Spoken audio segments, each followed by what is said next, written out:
Hello friends, मैं हूं pharmacologist Anurag Singh और स्वागत करता हूं अपने चैनल पर। जिस तरीके से कोरोना पे इस समय रिसर्च चल रही है, पूरी दुनिया में रिसर्च चल रही है। कभी ये बोला जाता है कि क्लोरोक्विन अच्छा है, कभी ये बोला जाता है कि रेमडेसिविर अच्छा है, कभी ये बोला जाता है कि ना क्लोरोक्विन अच्छा है ना रेमडेसिविर अच्छा है। तो अच्छा क्या है, इसमें आम जनता समझ नहीं पाती है, क्योंकि जो हमारी गाइडलाइन, जो रिसर्च इसमें चल रही है, वो कहीं ना कहीं फेल होती हुई नज़र आ रही है। उनको खुद नहीं पता है कि क्या अच्छा है क्या ख़राब है।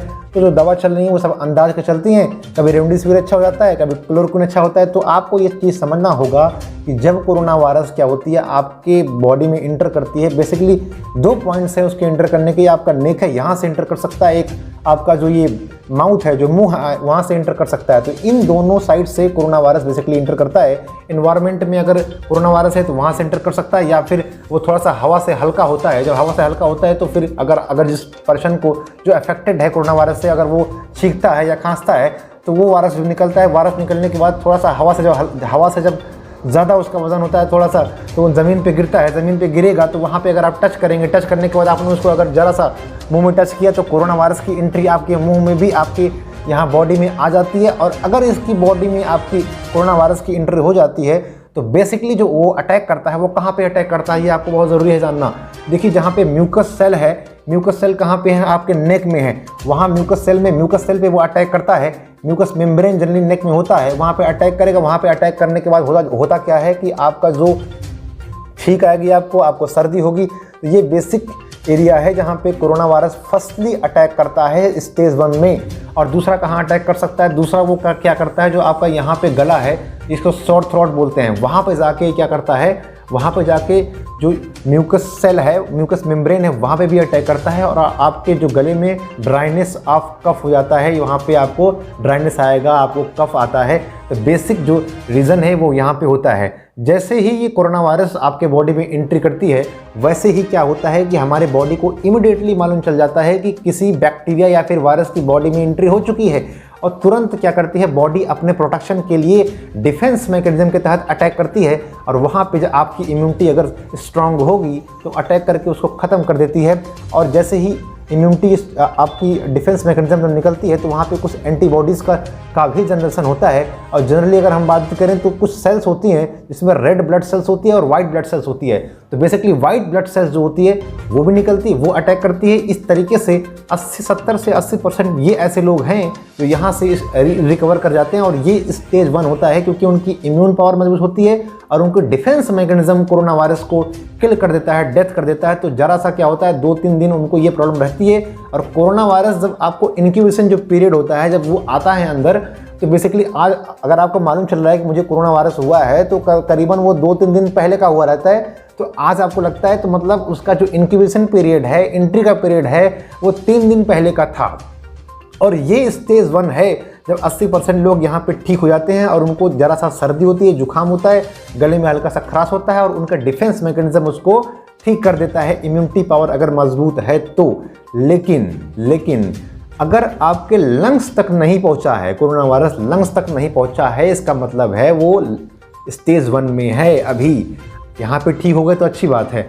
लेकिन अगर ये कोरोना वायरस स्टेज 2 में पहुँच गया तो क्या दिक्कत होगी। स्टेज 2 में पहुंचने का मतलब हो गया कि आपका कोरोना वायरस अब लंग्स में एंट्री कर रहा है। और ये जनरली कब होगी, 5 to 7 डेज में इसकी एंट्री यहाँ हो जाती है। और उस पेशेंट को माइल्ड निमोनिया होता है, और माइल्ड निमोनिया होगा तो इस तरीके से ये बहुत बड़ा इशू बन जाता है।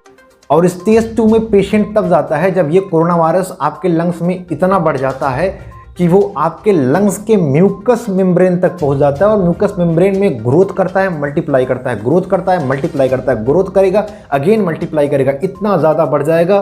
तो यहाँ पे प्रॉब्लम क्रिएट होती है। जनरली स्टेज 2 जो होती है उसको हम 2 पार्ट में डिवाइड कर सकते हैं। फर्स्ट में हम उन लोगों को रख सकते हैं 70 से 80% यहाँ पेशेंट ठीक होते हैं, क्योंकि यहाँ पे दवा चलता है, प्लस हमारा जो बॉडी का डिफेंस सिस्टम है वो कोरोना को अटैक करता है। हमारी इम्यूनिटी जो होती है, हमारे वाइट ब्लड सेल्स होते हैं, वो अटैक करते हैं। और यहाँ पेशेंट स्टेज 2 में भी 70 से 80% ठीक हो जाते हैं। और स्टेज 1 में भी मैंने बताया था कि 70 से 80% लोग ठीक हो रहे थे।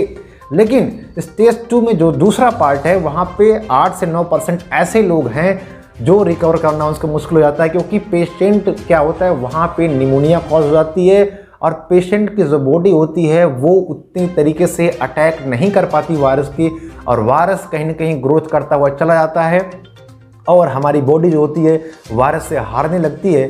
तो इस तरीके से वायरस कहीं ना कहीं जीतता हुआ नज़र आता है। अगर वायरस जीतेगा तो कहीं ना कहीं वहाँ पे जो आपके ऑक्सीजन का सैचुरेशन है वो कम होने लगता है, और ऑक्सीजन सैचुरेशन अगर आपका 93 to 92 पहुँच गया तो फिर प्रॉब्लम आ जाती है, फिर ऑक्सीजन पे पेशेंट को शिफ्ट करना पड़ जाता है। लेकिन अगर ये ऑक्सीजन सैचुरेशन, ऑक्सीजन लेवल अगर 80 तक आ गया तो पेशेंट की जान जाने की भी खतरा बन जाती है। और हमारे इंडिया में अगर हम देखते हैं तो इसमें लाखों लोग स्टेज 2 की इसी कंडीशन में पहुंच चुके हैं, और इसीलिए भारत सरकार पूरी तरीके से परेशान है, क्योंकि स्टेज 2 बहुत डेंजरस है और यहाँ पे ऑक्सीजन की डिमांड बढ़ जाती है, लोगों को निमोनिया हो जाता है, और हमारे पास इतना ऑक्सीजन के सिलेंडर नहीं है कि हम लोगों को प्रोवाइड कर सके। तो ये रहा स्टेज 2 की बात।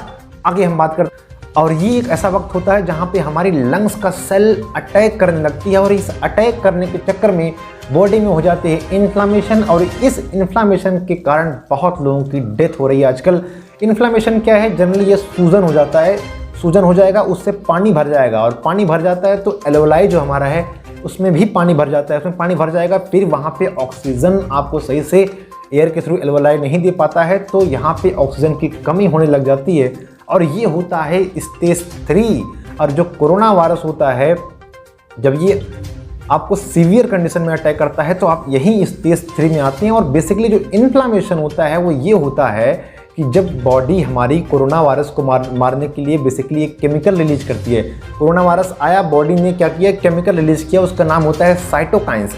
और ये साइटोकाइंस जब अटैक करती हैं, निकलती हैं, तो कहीं ना कहीं वहाँ पे सूजन, इन्फ्लामेशन भी हो जाता है, और ये इन्फ्लामेशन पेशेंट के डेथ का बहुत बड़ा कारण बन जाता है। और इन इन्फ्लामेशन को कम करने के लिए डॉक्टर जनरली क्या करते हैं? स्टेरॉयडल मेडिसिन देते हैं, और स्टेरॉयडल मेडिसिन बहुत सारे हैं, डेक्लोमेथाजोन, प्रेगनेसोलोन, बहुत मेडिसिन हैं। तो इस प्रकार की वीडियो आगे भी आएंगी, कोरोना वायरस से हम किस तरीके से बच सकते हैं और किस तरीके से ठीक कर सकते हैं। ज़रा सा भी पसंद आए तो इस चैनल को आप लाइक, सब्सक्राइब कर सकते हैं। अगर आप फेसबुक पे हैं तो इसको फॉलो भी कर सकते हैं। बहुत बहुत धन्यवाद। मैं हूं अनुराग सिंह।